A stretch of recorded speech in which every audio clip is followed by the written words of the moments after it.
The Raleigh skyline shimmered under a late March sun, its glass towers reflecting ambition and hustle. Inside the sleek headquarters of Vanguard Automation, Lucas Harper sat in a conference room that smelled of fresh paint and corporate ego. At 27, Lucas was a rising star in sales, his boyish charm and relentless drive turning cold leads into million-dollar contracts. His desk was a testament to his grind, a chipped coffee mug from his sister, a worn notebook filled with client details, and a tiny succulent that somehow survived the office's harsh fluorescent lights. 4 years at Vanguard, and he'd brought in over $2 million, 0 cents in new business last quarter alone. But today, as he faced Nathan Caldwell, the vice president of sales, Lucas felt the air shift, heavy with something unspoken. Nathan leaned back in his leather chair, his custom suit pristine, his face tanned from a business trip to the Bahamas. At 42, he carried the polished arrogance of someone who'd climbed the ladder by stepping on others. His oak desk was a fortress, littered with golf trophies and a framed photo of him shaking hands with a senator. He stared at Lucas, his eyes cold, waiting for a reaction. "You took a day off to interview with a competitor?" Nathan said, his voice dripping with accusation. "That shows you're not committed to our team." Lucas's stomach twisted, but he kept his face neutral. He'd taken one vacation day, earned, not stolen, to meet with Horizon Media, a publishing firm looking for a sales lead. It wasn't even a direct competitor. He'd been discreet, or so he thought, until a coworker spotted him in Horizon's lobby and ratted him out to his supervisor, Ethan Morrow.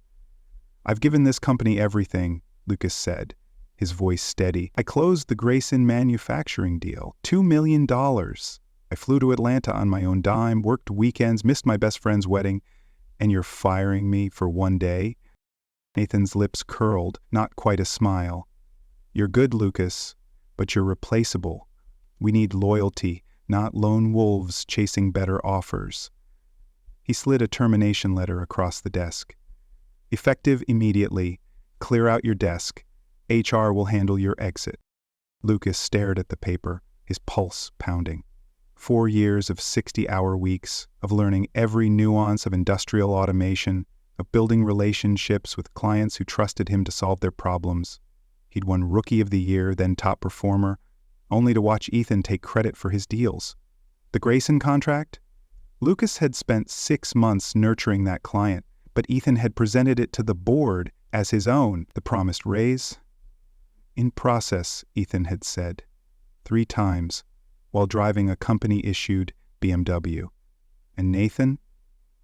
He'd toasted the team for Grayson at a bar Lucas wasn't invited to. The celebration plastered on Instagram the next day. "I understand," Lucas said, standing. He extended his hand, forcing Nathan to shake it. "Thank you for the opportunity." Nathan's eyebrows twitched, surprised by the calm. Lucas walked out, his steps deliberate, feeling the weight of every eye in the open-plan office. The hum of keyboards paused as colleagues stole glances, pretending to work. News traveled fast at Vanguard. He grabbed a cardboard box from the supply room, his hand steady but his mind racing. A mug. A few pens. The succulent. 4 years and his life here fit in a box smaller than a toaster. Megan from HR hovered nearby, her keys jangling, watching like he might pocket a paperclip.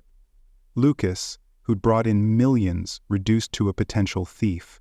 As he packed, Ethan emerged from his office, his eyes fixed on the floor. "Turn in your badge at security," he mumbled, then vanished. Lucas stepped into the elevator, badge in hand, catching his reflection in the polished doors. He didn't look broken. He looked free. Like he'd shed a weight he hadn't known he was carrying. Lucas had joined Vanguard straight out of UNC, a business degree in hand, and a knack for connecting with people. His dad, a car salesman for 25 years, had taught him the art of listening, of solving problems, not just pushing products. "People buy from people they trust," he'd said, and Lucas lived by it. He'd thrown himself into Vanguard, learning the intricacies of robotics, charming clients across the Carolinas, building a network of manufacturers who called him first when their lines went down. He'd believed in the company's promises, "Work hard and we'll take care of you." But the small betrayals piled up. Missed meeting invites, delayed client data.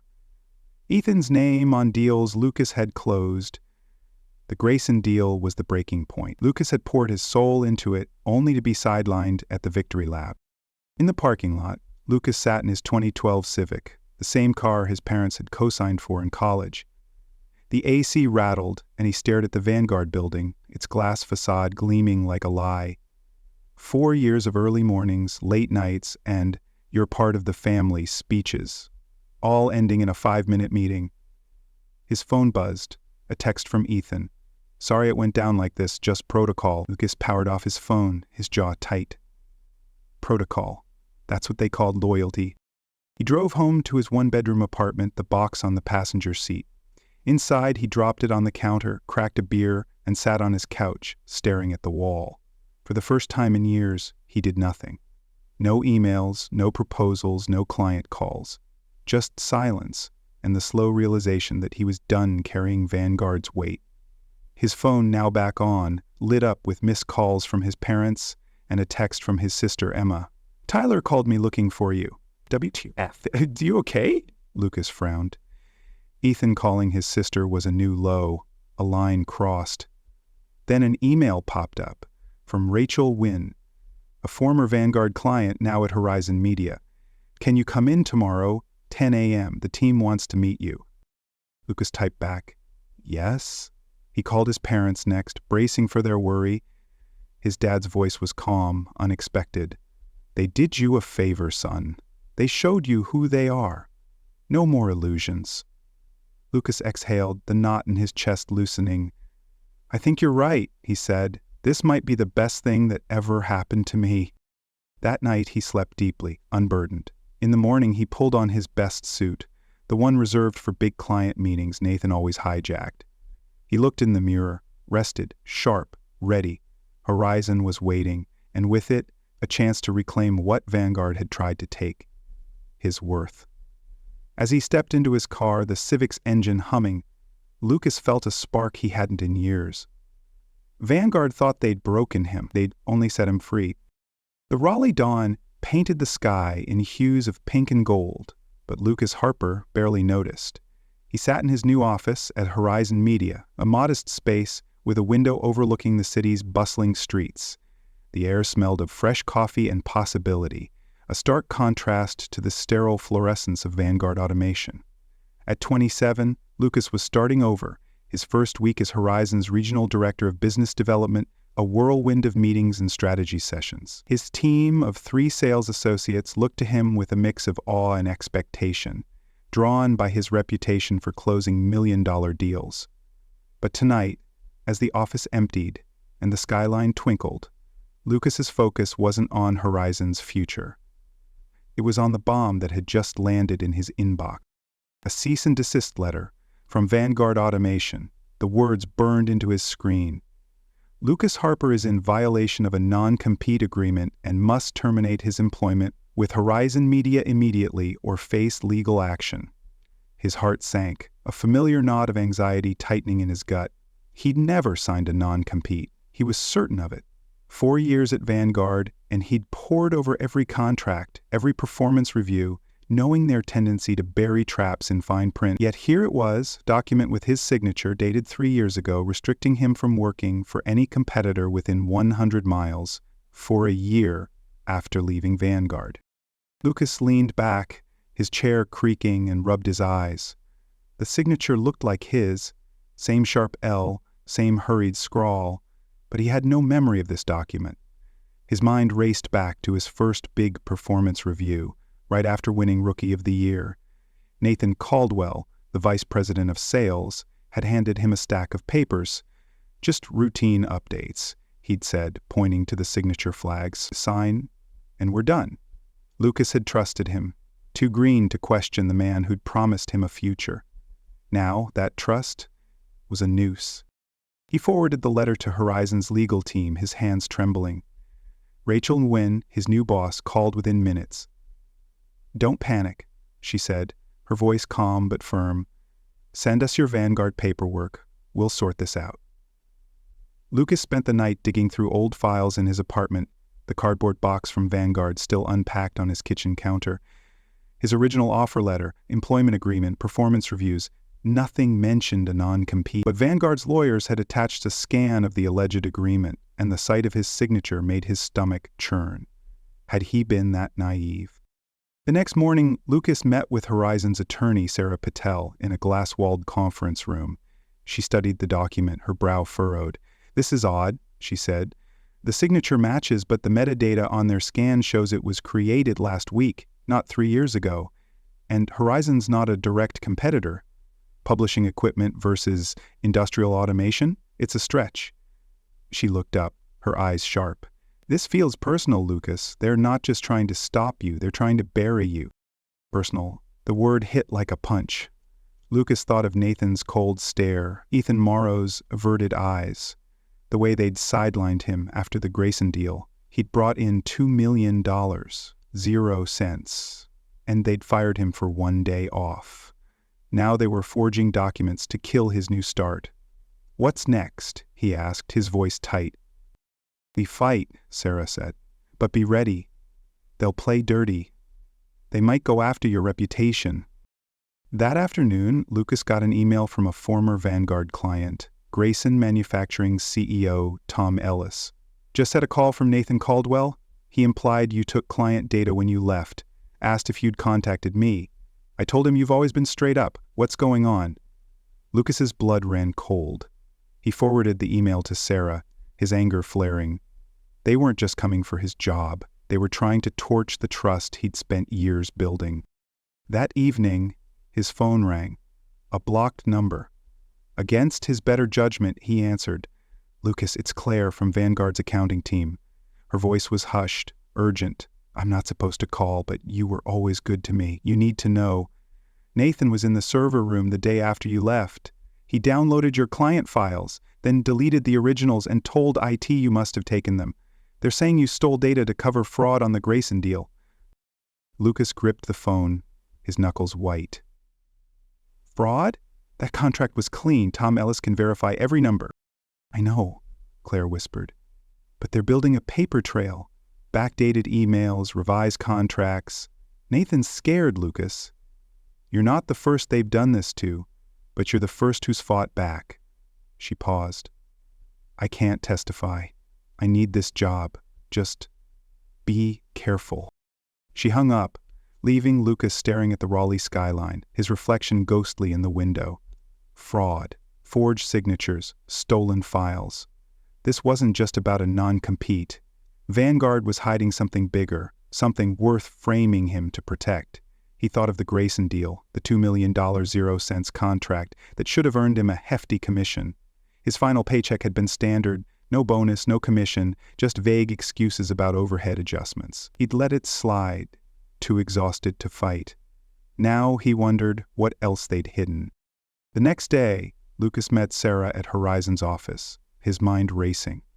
"I think they're skimming commissions," he said, laying out Claire's call and his suspicions. "The Grayson deal should have paid me at least $50,000, 0 cents, but I got nothing. If they're forging non-competes, maybe they're fudging the books, too." Sarah's eyes narrowed. "That's a serious accusation, but it tracks. We'll subpoena their financials, but we need more evidence. Someone with direct knowledge who'll talk." Lucas nodded, thinking of Claire's fear, her refusal to testify. He needed someone who'd already been burned, someone with nothing left to lose. That night, he scrolled through LinkedIn, combing through Vanguard's former employees. One name stood out, Marcus Reed, a top salesman who'd left abruptly last year amid whispers of personal issues. Lucas had never bought the rumors. Marcus was steady, a family man who coached his daughter's soccer team. Now, he was at a small logistics firm, earning a fraction of his Vanguard salary. Lucas sent a message. "Need to talk about Nathan Caldwell and commissions at Vanguard. It's urgent." Marcus replied within minutes. "I've been waiting for this. Meet me tomorrow." Lucas's pulse quickened. He was stepping into a fight he hadn't chosen, but one he couldn't walk away from. Vanguard thought they could silence him with lies and threats, but they'd underestimated the man who'd built their empire one handshake at a time. Across town, in Vanguard's gleaming tower, Nathan Caldwell paced his office, his tan fading under the weight of sleepless nights. The board was asking questions, clients were pulling back, and Ethan Morrow was dodging calls. Nathan had bet on crushing Lucas, a kid he'd dismissed as expendable. But Lucas wasn't folding. The non-compete was supposed to scare him. The fraud allegations meant to ruin him. Now whispers of an SEC inquiry were circling, and Nathan's carefully curated world was unraveling. He opened his laptop, pulling up a hidden spreadsheet labeled Executive Performance Fund. 2 sets of numbers, the commissions promised to sales reps and the smaller amounts actually paid. The difference, millions over years, funneled into accounts only Nathan and the CFO knew about. Lucas's Grayson deal was there, its commission slashed to 0. Nathan had thought him too young, too trusting to notice, but Lucas was noticing now, and Nathan's empire of lies was cracking. In his apartment, Lucas sat with a beer, his sister Emma's text lighting up his phone. "You're going to bury them, right?" He didn't reply, but a fire burned in his chest, not just anger, but purpose. He thought of his dad, who'd worked decades in sales, missing Lucas's games to keep the family afloat. "People buy from people they trust," he'd said. Vanguard had betrayed that trust, not just Lucas's, but every client and employee they'd cheated. Tomorrow, he'd meet Marcus. Tomorrow, he'd start peeling back the lies. The fight was on, and Lucas Harper was ready to bring the truth to light, no matter the cost. The Raleigh air was thick with the promise of spring, but inside Lucas Harper's office at Horizon Media, the atmosphere crackled with tension. The city skyline glowed beyond his window, a reminder of the stakes he'd been fighting for. At 27, Lucas had turned a single act of betrayal, his firing from Vanguard Automation, into a crusade for truth. His desk was a war room, legal documents, a battered notebook filled with client contacts, and a small succulent, a quiet survivor from his past life. The cease and desist letter from Vanguard, with its forged non-compete, had been the first shot. Now, 2 weeks later, Lucas was ready to fire back, armed with evidence that could bring down an empire. The revelation from Marcus Reed, a former Vanguard salesman, had changed everything. Over coffee in a cramped Raleigh diner, Marcus had laid out a chilling truth. Vanguard's leadership, led by Nathan Caldwell and the CFO, had been skimming millions in commissions for years. Hidden spreadsheets, backdated contracts, and a secret executive performance fund had siphoned off money meant for salespeople like Lucas. The Grayson manufacturing deal, Lucas's $2 million 0 cents triumph, was just one of many its commission zeroed out, the funds diverted to Nathan's shadow accounts. Marcus's evidence, encrypted bank records, emails, and vendor kickbacks, was a ticking bomb, and Lucas had handed it to Horizon's legal team with a single request: burn them down. But the fight wasn't just legal, it was personal. Vanguard had tried to ruin him, framing him for fraud, smearing his name with clients like Tom Ellis, who'd trusted Lucas through years of late-night calls and crisis solutions. Claire, the accountant who tipped him off about Nathan's server room sabotage, had been too scared to testify. Marcus, though, was all in. "They took my career, my reputation," he'd said, his voice steady but his eyes haunted. "They threatened my family's safety. You're my shot at justice, Lucas." The weight of that trust, heavier than any contract, drove Lucas forward. Sarah Patel, Horizon's attorney, had moved fast. With Marcus's evidence, she'd filed a countersuit against Vanguard and escalated the case to the Securities and Exchange Commission and the North Carolina Attorney General's office. "This isn't just about you," she'd told Lucas, her eyes blazing. "It's systemic fraud, millions stolen from dozens of employees over years. We're going for blood." Lucas had nodded, his jaw tight. He wasn't fighting for revenge. He was fighting for every salesperson who'd been cheated, every client who'd been lied to, every dream Vanguard had crushed under Nathan's polished shoes. Crosstown, Vanguard's glass tower was a fortress under siege. Nathan Caldwell sat in his corner office, the golf trophies on his desk mocking his unraveling world. The board was in chaos. Clients were jumping ship, and whispers of an SEC investigation had leaked to the press. Nathan had gambled on silencing Lucas, a kid he'd dismissed as a replaceable cog. The forged non-compete, the planted fraud allegations, those were supposed to break him. Instead, Lucas had turned the tables, and Nathan's empire was crumbling. He opened his laptop, staring at the hidden spreadsheet that had funded his Bahamas trips, his second home, his senator handshakes. Millions in stolen commissions, all tied to him and the CFO. If the SEC got those files, he was done. Nathan's phone buzzed with a text from Ethan Morrow, his spineless deputy. "Feds are here. They're taking everything." Nathan's heart stopped. He grabbed his coat, but it was too late. As he stepped into the hallway, federal agents in dark jackets swarmed the office, carting off computers, servers, and boxes of files. Employees gaped, frozen at their desks. Nathan was escorted out, his tan fading to ash, the CFO trailing behind him like a ghost. The Raleigh skyline watched in silence as Vanguard's house of cards collapsed. Lucas wasn't there to see it. He was at Horizon pitching a new client, his voice steady, his focus unbreakable. He'd learned to compartmentalize, to pour his energy into building something honest, while Sarah and the authorities dismantled Vanguard's lies. But when Sarah called that evening, her voice was electric. "They've got Nathan and the CFO in custody," she said. "Bank records, emails, everything. It's a gold mine. Vanguard's dropping the lawsuit against you, their stock's tanking, and clients are bailing. You did this, Lucas." Lucas leaned back, his chest tight with something he couldn't name, not triumph, but relief. "What about the others?" he asked. "The salespeople, they cheated." "Class action's in motion," Sarah said. "Dozens of former employees are coming forward. They're calling you a hero." Lucas didn't feel like a hero. He felt like a man who'd refused to let liars win. He thought of his dad, who'd taught him to sell trust, not products. He thought of Emma, his sister, who texted him daily, "You're going to make them pay." He thought of Marcus, whose family had been threatened, and Claire, too scared to speak. This was for them. The fallout was swift. Vanguard's stock plummeted, its name toxic in the business press. A competitor bought the company for pennies, a shadow of its former glory. The class action lawsuit grew, with former employees demanding millions in unpaid commissions. Lucas stayed out of the spotlight, refusing interviews, ignoring social media buzz.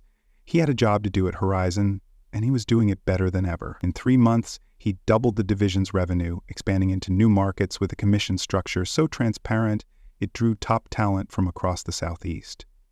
His team trusted him, not just because he was good, but because he was honest. One morning, an email arrived from Nathan's personal account. "We should talk. I can explain." Lucas forwarded it to Sarah without a reply. The next day, the Business Journal ran a headline: "Vanguard Automation Executives Indicted in Multi-Million-Dollar Fraud Scheme." Nathan's photo stared out, his tan gone, his eyes hollow. Lucas closed the tab and went back to work. He didn't need to gloat. The truth was victory enough. 3 months later, a courier delivered a check for $147,000.00, back commissions and damages from Vanguard, ordered by the court. Lucas set it on his desk next to the succulent and stared at it. Not for the money, but for what it represented. 4 years of stolen worth reclaimed. He called Emma that night, her voice bright with pride. "You're a badass, Lucas. Vice President next, right?" He laughed, the sound lighter than it had been in years. "Just got the call today, VP effective next month." That evening, Lucas drove to his parents' new Raleigh home, the Civic's engine humming with memories. His dad met him on the porch, a beer in hand. "Proud of you, son," he said, his eyes glistening. "Not for the win, but for doing it right. You didn't let them make you someone you're not." Lucas nodded, the skyline fading into dusk. "It was never about them, Dad. It was about the truth." They clinked bottles, the silence warm with understanding. Horizon was thriving, its sales division a beacon of integrity in an industry scarred by Vanguard's greed. Lucas had built something that lasted, not just for himself, but for every client who trusted him, every colleague who believed in him. Nathan was gone, his lies exposed, his empire dust. Lucas, though, was just beginning. As the stars emerged over Raleigh, he felt a quiet certainty. The fastest way up wasn't cutting corners. It was building trust, one honest deal at a time.